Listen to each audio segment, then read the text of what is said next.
The secret that I think is getting explored more and more often these days is actually you look to leaders and you think, wow, they've got their act together. I could never do that. And meanwhile, the leaders are sitting there thinking, I do not have my act together. What am I doing? And you just manage through. But I guess all that aside, one of the things that felt almost insurmountable at the time it happened and surprising was I was chief people officer when COVID hit.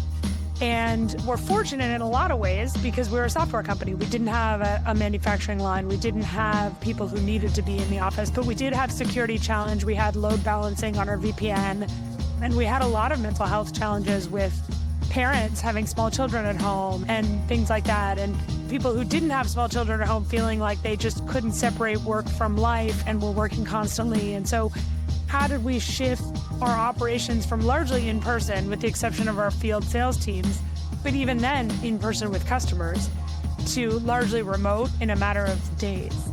And I think the way I approached that challenge was, I think the way I approach a lot of challenges was just like, okay, what do we know? What do we know how to do? What are the biggest problems to tackle? What's going to get in the way? And then a lot of empathy and listening, right?